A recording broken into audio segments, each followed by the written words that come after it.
టాలీవుడ్ ఇండస్ట్రీలో successful singer గా గుర్తింపు తెచ్చుకున్న సింగర్ సునీత ఒక ఇంటర్వ్యూలో పాల్గొని ఎన్నో విషయాలను పంచుకుంది. అందులో భాగంగానే సింగర్ ఉషా, యాంకర్ ఉదయభానుతో ఉన్న గొడవలపై క్లారిటీ ఇచ్చింది. సునీత మాట్లాడుతూ సినీ ఇండస్ట్రీలో తాను ఎవరితో కూడా ఎప్పుడూ గొడవ పడిన సందర్భాలు లేవని, తనతో ఫ్రెండ్షిప్ చేయాలి అంటే తనతో డైరెక్ట్ గానే మాట్లాడొచ్చని, అలాగే తనతో ఇబ్బంది ఉన్నా కూడా తనతోనే డైరెక్ట్ గా మాట్లాడొచ్చని తెలిపింది సునీత.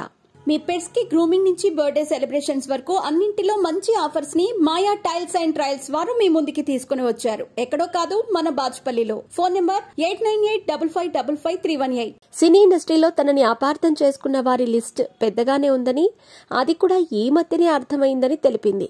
అలాంటి వారిలో యాంకర్ ఉదయభాను కూడా ఒకరని తెలియజేసింది.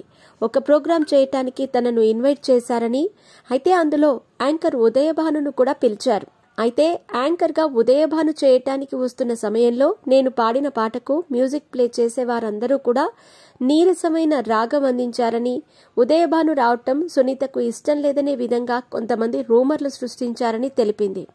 ఉదయభాను అక్కడికి రావటంతో సింగర్ సునీత జెలసీగా ఫీల్ అయ్యిందని రూమర్స్ క్రియేట్ చేశారు.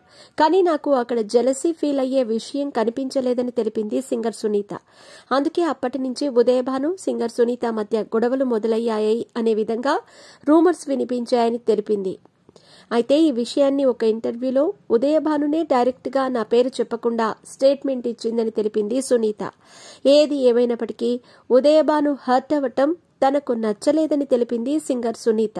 అయితే చాలా సందర్భాలలో కలిసినప్పుడు కూడా ఏంటి ఈ అమ్మాయి చాలా తేడాగా ఉంది, అస్సలు మాట్లాడదు, పలకరిస్తే అలా బిహేవ్ చేస్తుంది అనుకున్నాను. కానీ అయితే ఈ విషయం తనకి అప్పటి వరకు తెలియదని ఈ మధ్యనే తెలిసింది అంటూ తెలిపింది సునీత. అయితే ఈ విషయం అప్పుడే చెప్పి ఉంటే ఇన్నేళ్లు ఇలాంటి నెగటివిటీ మోయాల్సిన పని లేదని చెప్పేసింది సింగర్ సునీత.